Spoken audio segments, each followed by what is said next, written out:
সুপ্রিয় কৃষিপ্রেমী ভাই ও বন্ধুরা, আজকে আপনাদের মাঝে আরেকটি নতুন ভিডিও নিয়ে হাজির হলাম। তো বন্ধুরা, দেখতে পাচ্ছেন আমার চাল কুমড়া কত সুন্দর হয়েছে। আর আপনারা দেখতে পাচ্ছেন যে আমি পলি দিয়ে ঢেকে রেখেছি। আসলে অনেকে জিজ্ঞাসা করেছেন, ভাই আপনি এই পলি দিয়ে ঢেকে রাখছেন কেন? তো আপনারা যারা জানেন না তাদের উদ্দেশ্যে বলছি,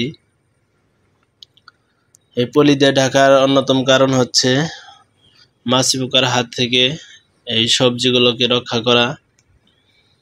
তো আপনারা দেখতে পাচ্ছেন আমার পলির ভিতরে ধুন্দুলগুলা এবং চাল কুমড়া কত সুন্দর ফ্রেশ।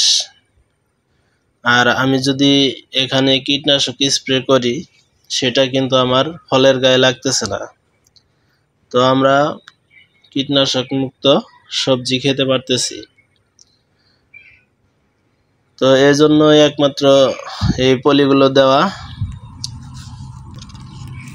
আর আপনারা একসাথে অবশ্যই দুটি ফসল করবেন, যেমন আমি দিয়েছি একসাথে। দেখতে পাচ্ছেন চাল কুমড়া এবং ধুন্দুল। আপনারা কিন্তু একসাথে দুটি ফসল করলে ভালো একটা অ্যামাউন্ট পেতে পারেন।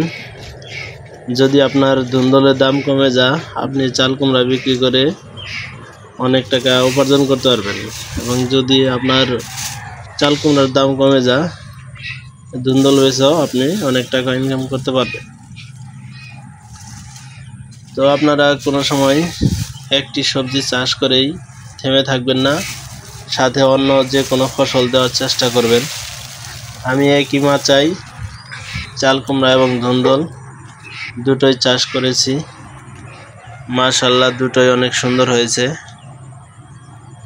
তো আপনারা চাইলে এভাবে সুন্দর করে চাষ করতে পারেন।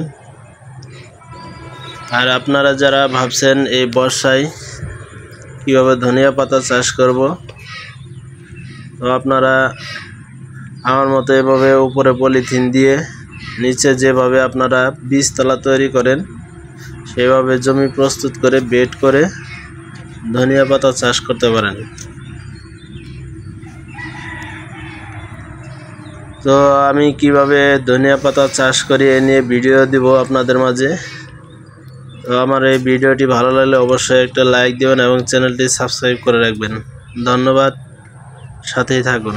আসসালামু আলাইকুম।